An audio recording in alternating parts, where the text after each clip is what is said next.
nous sommes capables de dépenser pour d'autres choses qui ne valent pas la vie, nous pouvons dépenser pour sauver une vie. Nous pouvons dépenser pour réhabiliter un être humain. Nous avons d'un seul clic partagé cette vidéo. Mais d'un seul clic, nous pouvons toucher notre carte bancaire. Nous pouvons contribuer. Dans cette vidéo, juste à la description, vous avez le lien de GoFundMe. Le geste ultime à poser, c'est de cliquer sur ce lien et de contribuer.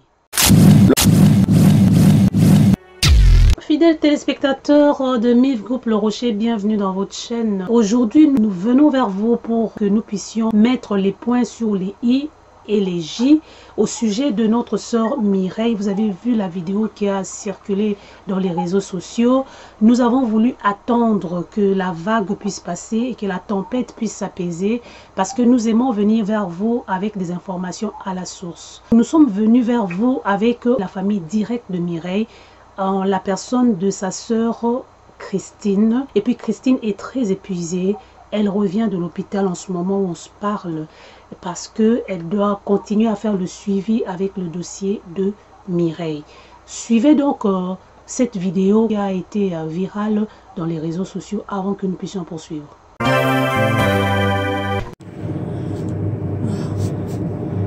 Bonjour mes frères et sœurs, mes compatriotes. Je viens vous supplier de me faire sortir dans cet hôpital. S'il vous plaît, aidez-moi à sortir dans cet hôpital qu'on appelle Charles Lemoine, sur la rue Tachereau. Oui, c'est au Canada. Je suis entrée dans cet hôpital. J'avais mal seulement à ma jambe. C'est pour ça que je suis venue ici. Mais depuis que je suis venue ici, c'est comme s'ils me tuent à petit feu. Ils me font gonfler le corps. Je n'arrive plus à respirer. J'ai les boutons partout sur moi, sur ma tête jusqu'aux pieds. S'il vous plaît, mes chers compatriotes, je vous en supplie, partagez cette vidéo dans tous les réseaux sociaux. Je demande au docteur de me transférer dans un autre hôpital, là où je serai mieux suivi. Mais il ne veut pas. Ma bouche est paralysée, mes lèvres sont paralysées. Mon visage aussi est gonflé. Mes yeux. Je ne suis pas vraiment la personne que vous voyez sur cette vidéo. Oui, les gens qui me connaissent ne me reconnaissent plus. Je suis en train de mourir à petit feu dans cet hôpital. Ils me racontent les docteurs me racontent n'importe quoi. L'autre vient aujourd'hui dit que j'ai telle maladie. L'autre dit que j'ai ça, j'ai ceci. L'autre dit que on va m'opérer. Et si on m'opère, je meurs. Ils me cachent, ils m'ont isolé dans une salle. Aucun membre de ma famille n'a le droit de me voir. Ma soeur qui est au Canada, qui est aussi infirmière, est venue ici 2 fois, on l'a chassée. Elle a supplié, on l'a chassée. On a même appelé la police dit qu'elle ne peut rien faire. Je ne sais pas ce qu'ils sont en train de me faire. Partagez cette vidéo. Oui, pour qu'on voie comme ce que on fait dans la vie de vos soeurs dans les hôpitaux. Je vous en supplie. Je ne veux pas mourir. Je ne veux pas mourir et laisser mes enfants. Je ne respire plus. Je vous respire avec force. Avec force parce que je suis étouffée. Je suis étouffée. Quand je suis arrivée ici, ils m'ont posé la question de quel médicament je suis allergique. Je les ai dit que je suis allergique à la pénicilline. Mais ils m'ont injecté la pénicilline, sachant très bien que je suis allergique à la pénicilline. Et depuis ce jour, c'est devenu un cauchemar. Voilà, nous sommes en direct avec Christine qui nous a accordé quelques minutes pour nous relater rapidement les faits. Et puis, elle va nous dire l'état de santé de Mireille en ce moment-ci. Bonjour Christine. Oui, bonjour. Bonjour à tous. Nous te remercions beaucoup pour le temps que tu nous accordes. Si tu permets, donc on se tutoie comme on l'a fait tout à l'heure durant nos échanges. Oui. Merci beaucoup. Donc, nous te remercions du plus profond de notre cœur au nom de notre chaîne MIV Groupe Le Rocher, mais aussi au nom de toute la communauté africaine. Pourquoi pas la communauté internationale qui pourra te suivre. Nous te remercions du temps que tu nous accordes et nous aimerions vraiment, en bref, si tu peux nous faire un résumé de ta version des faits, de ce qui s'est passé hier dimanche, l'engouement qu'il y a eu, la vidéo qui a circulé. Est-ce que ta soeur avait besoin de faire cette vidéo-là? Ma soeur est rentrée à l'hôpital pour une douleur au niveau de la hanche. Elle avait une bosse au niveau de la hanche. Elle rentre à l'hôpital. Selon elle, elle rentrait pour qu'on la soulage et puis qu'elle ressorte. Elle arrive à l'hôpital, on la retient, elle a conduit elle-même pour aller à l'hôpital. Elle travaillait encore, donc ça veut dire qu'elle avait mal, mais elle pouvait quand même faire certains efforts. Donc elle se rend à l'hôpital, elle arrive, on la garde et puis on la met en isolement, on suspecte la tuberculose. Finalement, j'appelle le vendredi. Oui, vendredi j'appelle, on me dit elle ne peut pas. Elle ne reçoit pas de visite. Donc, elle est partie à l'hôpital jeudi. On la retient. Non, elle est partie lundi. Elle est partie depuis lundi. Ok. Depuis lundi, soit à l'urgence, elle était la nuit et puis jusqu'au mardi. Le 2, c'était mardi. En tout cas, j'ai vu les notes commencer le 2 dans la nuit. Ok. Donc, au petit matin, bon, du 1er au 2, je me dis, elle est passée à l'urgence et puis du 1er au 2, elle était, à partir du 2, elle était reçue. Ok. Donc, elle arrive, on commence les antibiotiques, les solutés. Et finalement, c'est suspicion de tuberculose. Donc, j'appelle le vendredi, on me dit non, elle ne peut pas recevoir des visites. Je demande pourquoi, on me dit parce que vous êtes parce qu'elle a un isolement tuberculose. J'ai dit ok, si ce n'est que pour ça, moi je suis infirmière, je pourrais rentrer. Ils me disent non, on ne peut pas recevoir des visites. Mireille, je la rappelle, mais ce que je sais, c'est que toute personne qui ne connaît pas comment ça se passe à l'hôpital, elle est arrivée à l'hôpital, on lui a demandé le nom de quelqu'un, elle a donné le nom de son fils, parce qu'elle vit avec son fils. Ok. Elle n'a pas donné ton nom qui est sa soeur? Au départ, elle n'a pas donné mon nom. Mais quand je téléphonais avec elle, elle disait laissez ma soeur entrer, laissez-la venir. Bon, je pense qu'elle c'était une ignorante, elle ne savait pas que je pouvais, il fallait qu'elle mette mon nom au dossier. Ouais. Donc, j'appelle les infirmières, je dis, c'est ma soeur, elle est en train de crier de me laisser entrer, laissez-moi entrer. Ils disent, non, vous ne pouvez pas entrer parce que même si vous êtes sa soeur, elle a déjà reçu des soeurs ici sur l'étage. Là, c'est avant dimanche, parce qu'on sait que c'est le dimanche que les gens ont envahi l'hôpital, mais on te répond avant dimanche. Ça, c'était avant dimanche. Ok. Ok. Et là, c'était vendredi. Samedi, je vais à l'hôpital.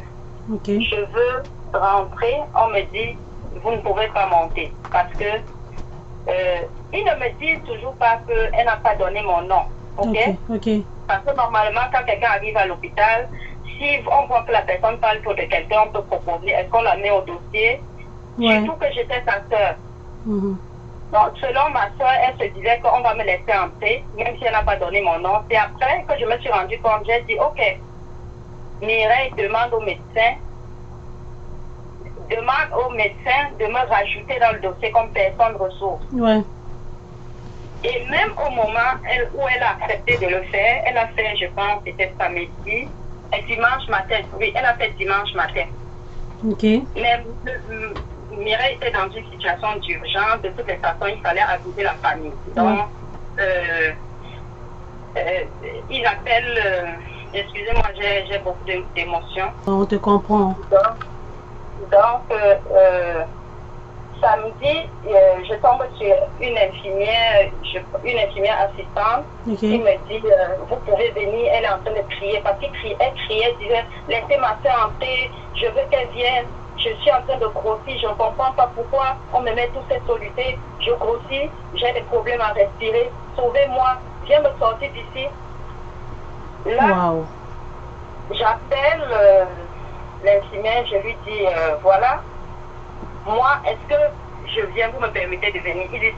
Il faut des équipements spéciaux. Je dis que c'est quoi? C'est le N95. Ils disent oui. Je dis oui, j'ai fait mon fit test et puis j'ai le numéro de mon masque. Donc, elle me demande le numéro du masque, c'est quoi? Je lui donne le numéro de mon masque. Elle me dit oui, on a ce masque ici. Venez la voir, ça va nous aider. Mais Mireille, est-ce que, Christine, est-ce que selon toi, on t'interdisait d'entrer, ce n'était pas pour des questions liées à la pandémie, parce que maintenant, avec la pandémie, il y a trop de restrictions, ou bien c'était simplement parce qu'elle n'avait pas mis le nom au dossier? Je pense qu'il y avait déjà le fait qu'elle n'avait pas mis le nom, mais à moi, ce qu'on me disait, c'était qu'elle est en isolement tuberculose, donc il faut que j'ai l'équipement.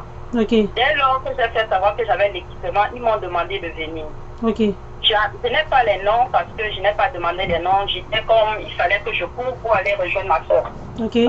J'arrive à l'hôpital, j'arrive, on me passe à l'accueil, je vais à l'accueil. Et puis je m'attendais à ce qu'on me dit oui, monte. Ils disent encore non, il y a quelqu'un qui est déjà venu, elle se fait passer pour la soeur et on ne peut plus vous laisser passer. Ça c'est samedi. Ça c'est samedi. Ils ont refusé que je monte. Je dis, vous m'avez demandé de venir. Je vous ai donné le numéro de mon masque. Le problème, c'est quoi? Si vous voulez, j'ai mon masque dans le sac. Je viendrai l'utiliser. Ils disent, non, il y a déjà quelqu'un qui est passé pour elle s'est fait passer pour la sœur de Mireille.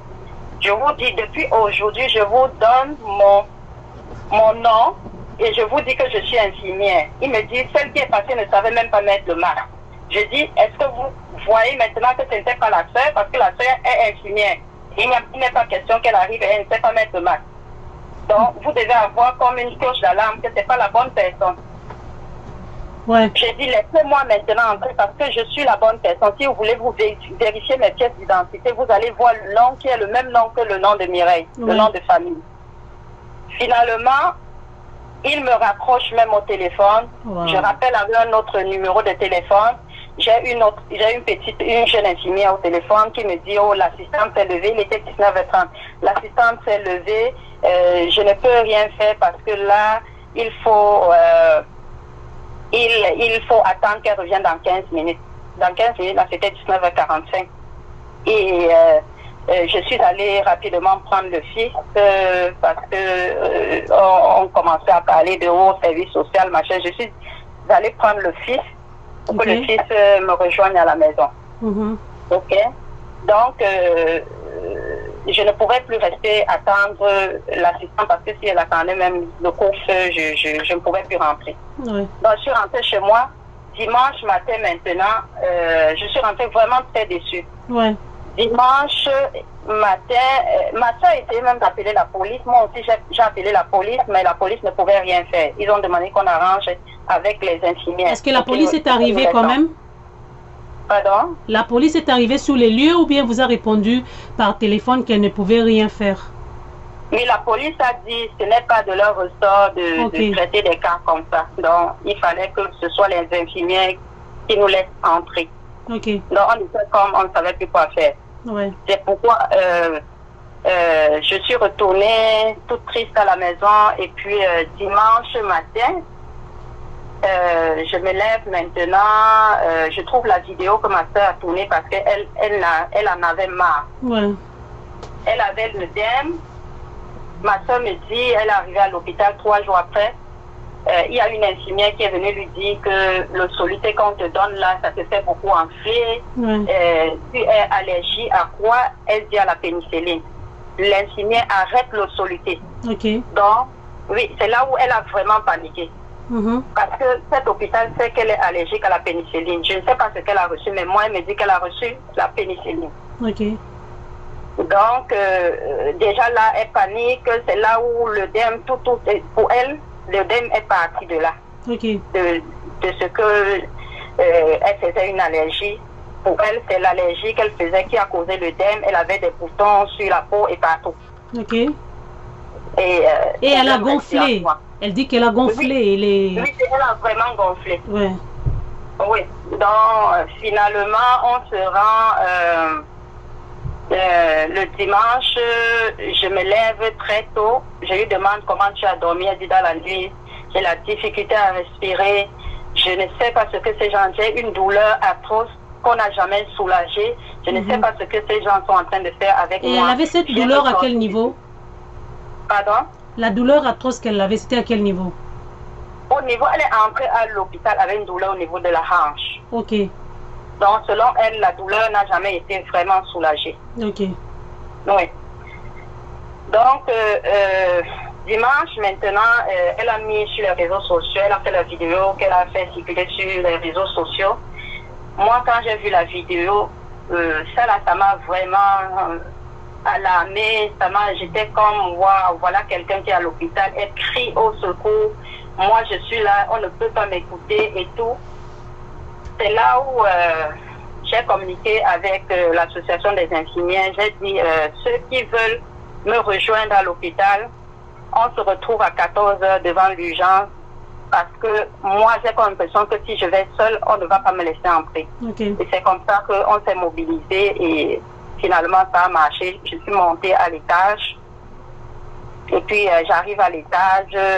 Le médecin était en train de dire à son équipe, préparez-vous parce que ça passe sur les réseaux sociaux. Ah bon?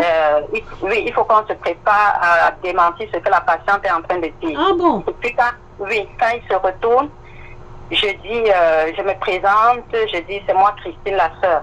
Je ne sais pas, peut-être qu'ils ne savent pas si j'ai écouté ou pas. Donc, je n'ai rien dit parce qu'il fallait que je reste calme. Ouais. Oui, j'arrive au poste, il commence à me dire, votre sœur, elle n'est pas lucide. Hein. Elle est... j'ai demandé à un psychiatre de venir la voir parce que je ne lui fais plus confiance. Je dis... Un psychiatre? Oui, je lui demande, mais pourquoi vous lui faites plus confiance? Il me dit, non, c'est à vous maintenant que je vais faire confiance. Si vous me dites qu'on fasse les traitements, je vais faire. Mais elle, là, je ne crois plus en elle. Je dis, moi, j'ai parlé avec ma soeur plusieurs fois. Elle est très lucide. Le médecin lui-même, il dit qu'il n'a plus confiance en sa patiente. Il a fait appel à un psychiatre et il veut maintenant traiter avec la soeur à qui on ne voulait pas parler avant. Et la soeur qu'on ne voulait pas faire rentrer. Et je suis arrivée à l'hôpital à leur grande surprise parce que le matin, en passant le matin, le médecin m'a appelé parce que j'ai appelé à l'hôpital, j'ai insisté, le médecin a dit que je veux parler au médecin. Le médecin m'a appelé le matin avant que je n'aille à l'hôpital. Il commence à me dire, il reste plus long à vivre. Et ses jours sont comptés. Voilà, tout est touché, son état de santé, ça va pas bien. J'ai dit, bon, comme il ne lui reste plus beaucoup à vivre, faites alors sa dernière volonté. Elle veut que vous la transférez dans un autre hôpital. Okay. Il dit, non, c'est dangereux. De toutes les façons, personne ne pourra la prendre dans cet état où elle est. C'est mieux qu'elle reste ici, qu'on fasse les traitements. Il a essayé de me convaincre jusqu'à ce que moi, je lui ai dit, ok, bon, faites alors le mieux pour elle. Okay. Mais dès que c'est fini, je lui dis, est-ce que je peux venir la voir? Il dit, pour moi, il n'y a pas de problème, vous pouvez venir la voir. Je dis, ok, je m'en viens. Et il me dit, attendez, je vais me renseigner aux infirmières avant, et puis je vous rappelle. Moi, maintenant, c'est qui décide? C'est le médecin ou c'est les infirmiers? C'est ça, je ne sais pas. Okay. Franchement, c'est comme on me tournait en rond. Okay. Et puis en plus, on me dit, il y a un certain Joseph qui est venu, il y a un groupe de 4 personnes qui sont venues. Je me suis dit, mais si des gens partent qui ne sont même pas de la famille, pourquoi moi, on m'interdit? Vraiment. Je me suis levée, je suis arrivée à l'hôpital avec tout le monde qui attendait déjà. Okay. On m'a laissé entrer finalement. Okay. Je suis arrivée, c'est là où je trouve le médecin avec son équipe qui disait on va monter une vidéo pour démentir et tout. Et puis le médecin se retourne vers moi, il me dit voilà, je ne la crois plus, je vais faire venir le psychiatre, je vais faire venir le psychiatre parce que si vous me dites de faire n'importe quoi, je vais faire. Je lui ai dit, ma soeur est lucide. J'ai parlé avec elle, elle est très lucide. Donc, je ne peux pas décider à sa place.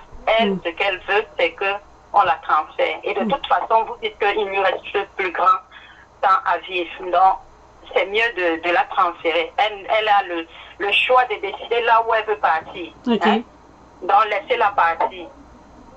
Finalement, il me retenait et moi, j'avais peur. Je regardais dans le corridor pour voir si on amène ma soeur. J'ai dit, à un moment, je lui ai dit, laisse-moi aller voir ma soeur. Je vais, j'entre dans la chambre, j'arrive, je trouve une infirmière, je ne sais pas ce qu'elle faisait sur le soluté. Elle avait un soluté de NaCl, okay. 0,9%. De l'eau avec du sel. Okay. Donc, je lui dis, mais j'entre dans la chambre, ma soeur me montre son ventre, c'est tout gros, les boutons sont partout de la tête jusqu'aux pieds, elle n'arrive pas à bien respirer. Je dis, mais... Et puis elle n'a pas d'oxygène, hein. Ah bon? Dis, mais ça, c'est quoi ça? Et puis elle est asthmatique en plus, hein. Asthmatique. Mais Christine, dis-nous un peu, avec ces genres de carences, des manquements que tu es en train de citer, parce que tu es infirmière, il manque l'oxygène, il manque ces choses. Selon toi, ça peut être dû à quoi? Parce que normalement, le corps médical doit savoir quoi utiliser, comment traiter la malade. Et au Canada, on ne vit pas ce genre de situation. Selon toi, comment tu peux expliquer ça? On peut l'attribuer à quoi? Pourquoi ce genre de traitement envers Mireille? Je ne sais pas. Moi, tout ce que je peux dire, c'est que ils ont tout fait pour que... Ils ne voulaient pas que je rentre. Je ne sais pas si c'était vraiment simplement dû au consentement qu'elle n'avait pas donné, mais personne ne m'a jamais dit qu'elle n'avait pas donné mon nom. Ouais. Bon, quand j'ai insisté, elle a donné le nom au médecin. Le médecin aussi, il tournait, il ne savait pas si je venais ou pas. Ouais. Je me suis rendue là-bas, j'arrive, je suis entrée dans la chambre de Mireille. J'ai d'abord demandé à l'infirmière pourquoi vous lui laissez le solitaire alors qu'elle est en train de grossir. Ouais. Elle me dit, hier, ça roulait le solitaire, le débit était à 120, aujourd'hui c'est à 80, on a diminué à 80. Je dis même 80, ça ne marche pas. Ouais.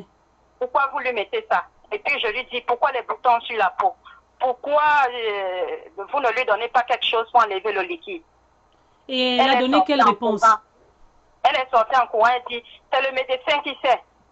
Et puis elle est sortie en courant. Moi aussi j'ai dit, il faut que j'aille rattraper le médecin avant qu'il ne parte. Il faut que j'aille le voir. Dès que j'arrive au poste, le médecin me parle en tout comme si tout allait bien, pas de signe d'inquiétude.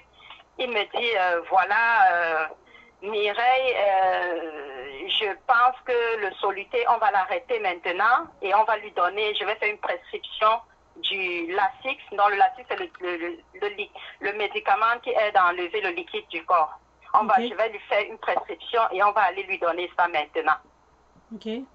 J'ai vraiment trouvé ça, il fallait que je vienne crier pour qu'on le fasse. Christine, est-ce que il y avait une autre maladie? Peut-être, on sait que le dossier médical est secret. Est-ce qu'il y a d'autres éléments liés à la santé de Mireille qui ont joué pour que les médecins ou les infirmiers agissent comme ils étaient en train d'agir? Parce que Mireille est en train de crier au secours. Les médecins apparemment ne l'écoutent pas. Jusqu'à ce qu'elle soit poussée à faire une vidéo pour secouer tout un monde. Est-ce qu'il y a autre chose, peut-être que la famille ne dit pas, qui fait en sorte que les médecins, eux, ont voulu peut-être garder Mireille pour pouvoir la sauver et puis on est perdu par rapport à ça? Je sais qu'ils ont parlé de cancer de sang, c'était des suspicions, hein. Suspicion de tuberculose, suspicion de cancer de sang, suspicion de cancer des poumons, suspicion de cancer des os. C'était des suspicions qui ne finissaient plus. J'ai dit au médecin, bon, finalement, est-ce qu'on aura un diagnostic un jour? Il me dit dans 2-3 jours. Mais ça se peut qu'elle meure avant. J'ai dit donc, ça veut dire que le diagnostic va sortir après le décès alors. Mon Dieu. Il dit, ah, ça peut arriver. J'ai dit, ok, bon, laissez-la sortir, elle veut partir. Ok. Donc, après avoir donné le Lasix et tout, il a signé, il a donné le document pour qu'elle signe son congé. Donc, en ce moment-ci, elle est transférée à l'hôpital juif. Mon Dieu, pourquoi on l'a transférée à l'hôpital juif? On a fait la demande de l'ambulance depuis autour de 17 heures. Et c'est autour de 22 heures qu'elle a quitté l'hôpital avec beaucoup de difficultés parce que beaucoup de tracasseries. J'ai attendu après 2 heures de temps. Oui. L'ambulance ne venait toujours pas. J'ai demandé à l'assistante qu'est-ce que vous avez écrit, parce qu'elle a écrit devant nous, mais dans son ordinateur, elle n'a pas parlé au téléphone. Okay. J'ai dit qu'est-ce que vous avez écrit pour demander l'ambulance, parce ouais. que c'est trop long. Pour quelqu'un qui a un problème respiratoire, là, ouais. elle peut arrêter n'importe quand. Donc, il faut vraiment agir. Donnez-moi le numéro de la requête, j'appelle moi-même l'ambulance. Okay. Elle me dit non, c'est à l'hôpital qu'on le fait, on ne peut pas donner à quelqu'un d'autre. J'ai dit, ok, moi aussi je suis infirmière, moi-même j'ai un numéro pour appeler l'ambulance, je vais appeler. Okay. J'ai appelé et l'ambulance se rend compte que oui, la requête est déjà chez eux et puis ils se rendent compte que, ce qu'on a expliqué, c'est pas la même chose. J'ai dit oui, venez vite parce que c'est urgent. Donc, là, en fait, avec ton analyse, tu as rendu compte que l'information donnée par l'infirmière pour que l'ambulance arrive ne pouvait pas faire en sorte que la situation soit prise en charge rapidement. Oui, la preuve en est que quand l'ambulance a terminé avec moi, ils ont rappelé l'assistante, mais là j'étais devant elle. Okay. Donc, l'assistante a commencé à dire des choses qui ont poussé l'ambulance à la mettre un peu plus, en tout cas à rapprocher plus son temps. Okay? Le temps qu'il devait venir la chercher. Okay. Et puis quand elle finit, elle me dit, vraiment excuse-moi, c'est que quand un patient demande congé, on la met toujours à ce niveau-là, donc on la met à P8, je ne sais pas, les priorités 8, donc elle devait attendre un peu plus longtemps. Je n'ai pas tenu compte de son problème de santé, vraiment excuse-moi, je devais faire que l'ambulance vienne plus vite. Oh là là. C'est ce qu'elle me dit. Voilà. Donc, c'est terrible. Mais après ça, l'ambulance aussi me rappelle pour dire que non, Mireille doit rester là parce qu'elle est de la rive sud. Elle doit rester là. C'est là où on doit la soigner. Et elle ne peut pas quitter l'hôpital comme ça pour aller à Montréal. Ils ont besoin de leur ambulance pour la rive sud. Je dis, mais vous attendez 2 heures pour nous dire ça. Okay. Donc, pourquoi vous ne nous avez pas dit ça au départ? Okay. Ils disent, non, je vais suivre les conversations. Je dis, vous n'avez pas de conversation à suivre. Parce que l'infirmière qui est au poste, c'est elle qui a fait la demande. Okay. Et si elle a fait, c'est parce qu'elle avait droit de le faire. Donc, demandez-lui là. Vous n'avez pas besoin de suivre les conversations. Demandez-lui là, elle va vous dire qu'elle a fait la demande. Donc, finalement, il me dit, on ne pourra pas le faire, on ne pourra pas parce que je leur ai dit, ne me perdez pas le temps au téléphone. Est-ce que peut-être c'était pas dû au fait que, justement, c'est la famille elle-même qui a demandé le transfert, c'était pas à la demande de l'hôpital. Peut-être que l'hôpital l'a mal pris et puis il a transmis le message comme quoi c'était pas un cas urgent selon l'hôpital. Oui, c'est ce qu'eux ils avaient écrit. Selon ce qu'ils avaient écrit, l'ambulance devait prendre leur temps pour arriver. Oui. Alors que moi, la patiente elle respirait à peine. Ouais. Et elle n'avait pas d'oxygène. Ouais. En ce moment où on se parle, Mireille a été transférée. C'est comment son état de santé, c'est comment la prise en charge? À l'hôpital, juste quand elle est arrivée, je savais que dès qu'elle arrive, la manière dont l'état dans lequel elle se trouvait, on devait rapidement la prendre en charge. Mais le médecin essayait de me faire savoir que si on la transfère, aucun médecin ne va la prendre en charge, elle va attendre longtemps à l'urgence, ceci, on pourra refuser de la traiter parce qu'elle vient d'un hôpital. Finalement, rien de tout ça ne s'est passé. Quand elle est arrivée, elle n'a même pas attendu 5 minutes pour qu'on la prenne en charge. Okay. Donc, franchement, je ne sais pas ce qu'ils voulaient faire. Je ne peux pas entrer dans leur tête, mais il y a eu beaucoup de choses pas correctes qui se sont passées. Okay. Et vraiment, j'implore vraiment le système de santé. Je ne sais pas ce que eux ils voulaient faire, mais voilà, ce qui est arrivé et elle s'est rendue à l'hôpital juif. Là-bas, ils se sont vraiment battus quand même. Les visites ne sont pas interdites. On m'a donné, j'ai appelé quelqu'un à l'accueil qui m'a très bien reçu, qui m'a dit donner les heures de visite, je peux passer tous les jours. Ça c'est pour la famille. Oui, pour la famille. Ok. Au moins la famille est autorisée à la visiter. Oui, la famille, et à chaque semaine, si je veux que quelqu'un me relaye, je n'ai qu'à donner seulement le nom et puis ils vont changer pour que je le repose. Donc, chez eux, la visite est ouverte et c'est les soins intensifs. Ok. Et maintenant, tu reviens de l'hôpital fatigué.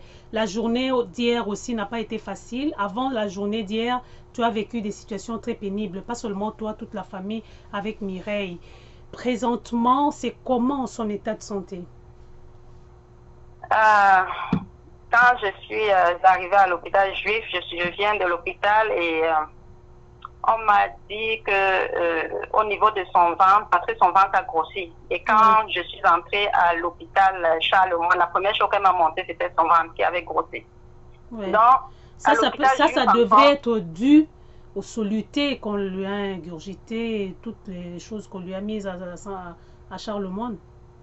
C'est ça. Je ne sais pas ce qui s'est passé, mais quand elle entraîne, n'avait pas le ventre gros. Ouais.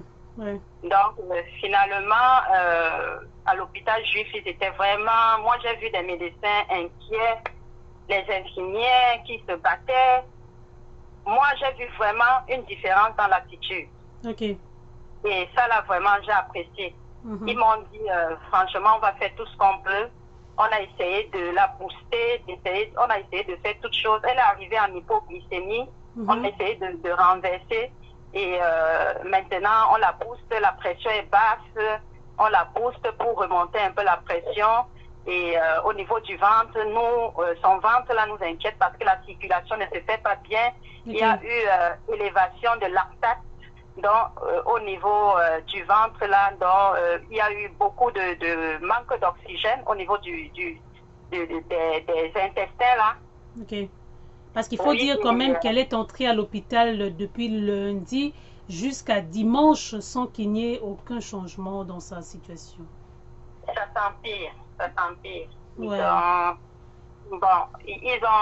Les médecins ont dit qu'ils vont aller l'opérer, ça se peut qu'elle ne passe pas à travers. Okay. Mais ils vont faire tout leur possible. Moi, je leur ai dit, je sais que vous êtes des bons médecins, ça va bien se passer. Et elle aussi, c'est une combattante. Et par-dessus tout ça, on a Dieu. Et elle va se rendre là-bas et elle va ressortir. Et Dieu merci, elle est partie, elle est revenue. Et le médecin, le chirurgien m'a appelé pour dire oui, elle est ressortie. On va continuer à suivre les traitements au niveau des soins intensifs. Jusqu'à présent, tout ce qu'on sait, on a ouvert au niveau des intestins, on a trouvé des nodules dans des petites masses un peu partout au niveau de l'abdomen. Donc, on va continuer nos recherches. Pour le moment, son état de santé reste quand même un peu critique. Il y a un GoFundMe qui circule. La famille a besoin de soutien. Il y a eu aussi la mobilisation de toute la communauté afro autour de cet état de santé de Mireille. Le GoFundMe a quel objectif? Comme je dis, la communauté s'est mobilisée et ce qu'ils ont décidé de faire, c'est d'aider financièrement dans le cas où elle aurait besoin d'un financement pour des soins approfondis ou d'autres types de soins.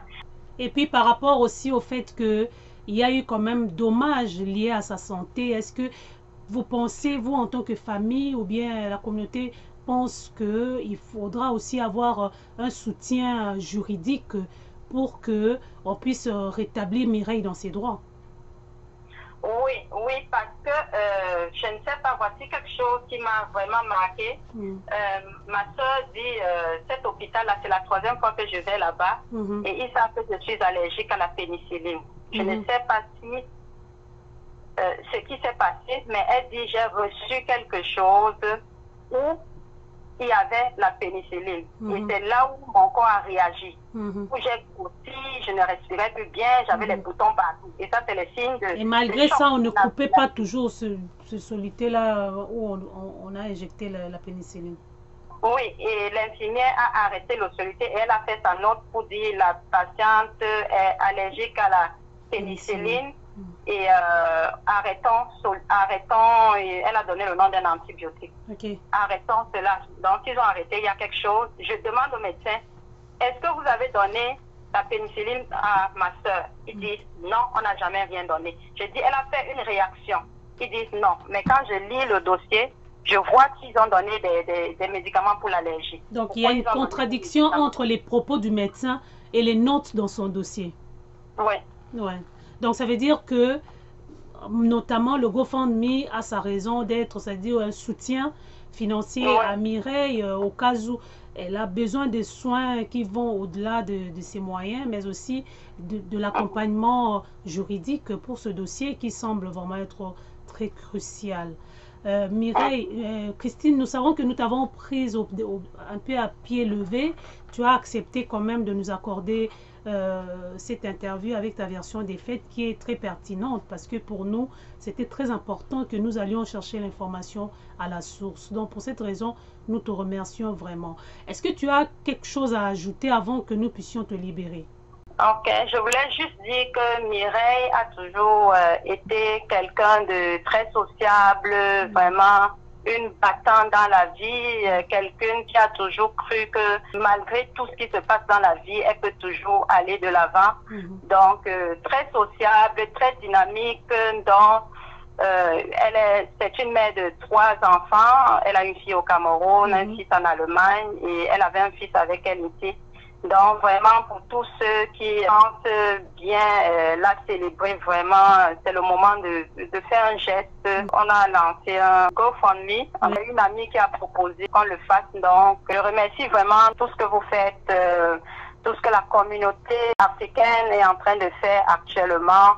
Vraiment, ça me donnait comme une force quand j'étais à l'hôpital, quand je pensais qu'il y a des gens dehors qui peuvent compatir avec la famille, vraiment. Ça me donnait vraiment la force. J'ai passé une journée difficile, mais avec tous ces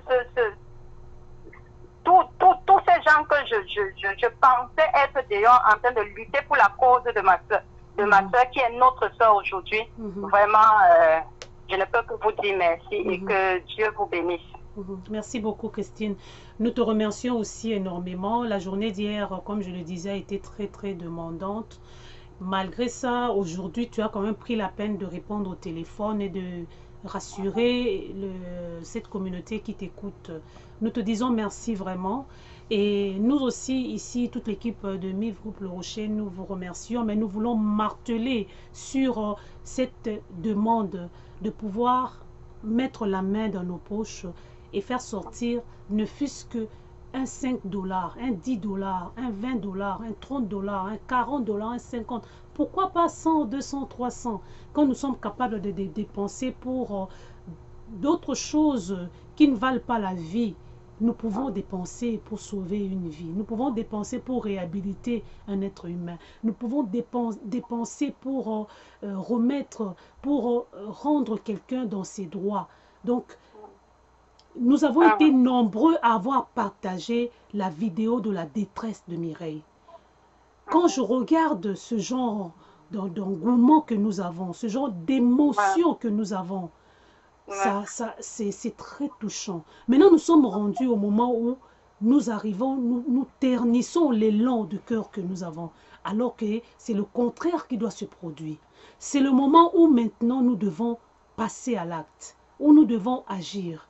Nous avons d'un seul clic partagé cette vidéo, mais d'un seul clic, nous pouvons toucher notre carte bancaire, nous pouvons contribuer.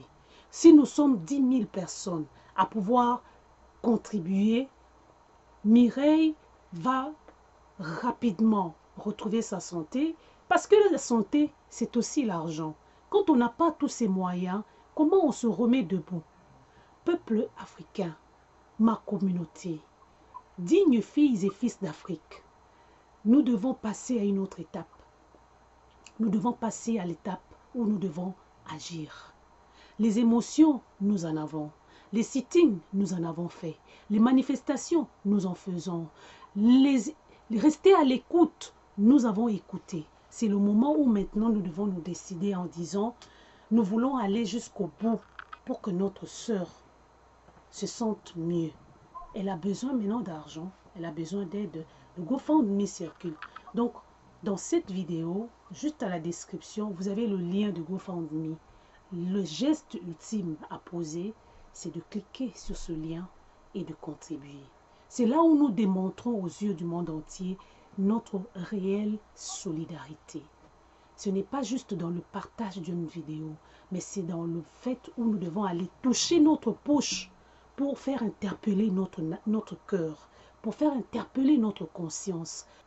Cette émotion que nous avons quand nous regardons cette vidéo, c'est la même émotion, c'est le même élan du cœur que nous devons employer pour aller prendre notre carte de crédit et enlever un 10 $, un 5 $, un 20 $, un 30 $, un 40 $, un 100 $ et envoyer. Nous avons d'autres actions à poser qui sont proactives. Au lieu que nous restions toujours dans des situations réactives où nous avons un problème, nous sautons, nous allons pouvoir agir. Nous avons un fonds d'investissement que nous avons appelé Fonds des patriotes africains. Ce sont des actions concrètes et qui vont nous permettre d'être proactives. Nous investissons, nous ne faisons pas de dons. Au Fonds des patriotes africains, nous investissons 5 $ par mois, par personne, par Africain. Vous êtes Africain, vous avez un parent africain, le Fonds des patriotes africains est pour vous. Ça va nous permettre d'être solides financièrement. Ça va nous donner une force financière. J'ai vu hier des compatriotes évoquer Patrick Lagacé, Radio-Canada, pour venir intervenir pour nous. Au fond de mon cœur, je pleurais. Je disais, nous pouvons bâtir notre propre réseau, notre chaîne, pour que nous soyons beaucoup plus forts et beaucoup plus efficaces. Pourquoi les Juifs ne manifestent pas? Pourquoi les Juifs ne sortent pas dans la rue, ne font pas de sit-in? Pourquoi les Juifs ne se lèvent pas en masse dans les réseaux sociaux pour dénoncer telle ou telle autre situation? Simplement parce qu'ils se sont organisés. Ils ont la force financière qui nous manque, au-delà de toute notre bonne volonté, au-delà de tout notre bon vouloir. Mais ça nous prend juste l'organisation. Alors maintenant là, nous avons besoin de soutenir notre sœur Mireille.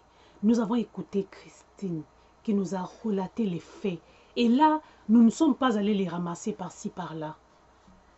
Christine est la sœur propre de Mireille qui nous présente la situation de Mireille qui est en détresse présentement.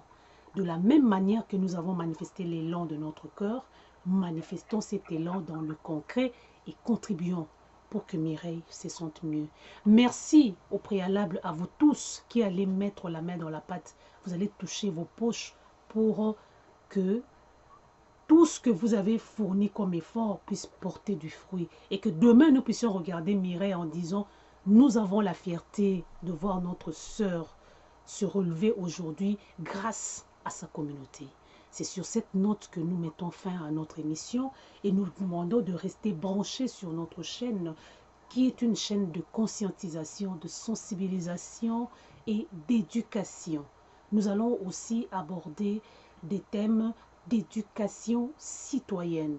C'était donc Mive, la Grande Royale, artiste musicienne engagée, journaliste engagée, initiatrice du Fonds des patriotes africains, mais aussi dépositaire de la marque de vêtements Mive, comme ce que je porte, que vous pouvez également vous procurer en guise de soutien à cette chaîne qui travaille pour la conscientisation, l'éducation et la sensibilisation. Christine, nous te disons un grand merci. Merci à vous. Bonne soirée à toi et à la famille, nous restons ensemble. Merci. Au revoir à vous tous, restez branchés, vous pouvez nous écrire, vous pouvez nous appeler si vous avez besoin de plus en plus d'informations. Merci à toute l'équipe technique de Mive Groupe Le Rocher, Henri Ndjecha, Henri Ngoum, à partir de Toronto. Nous émettons de Montréal, on se retrouve la prochaine fois. Au revoir.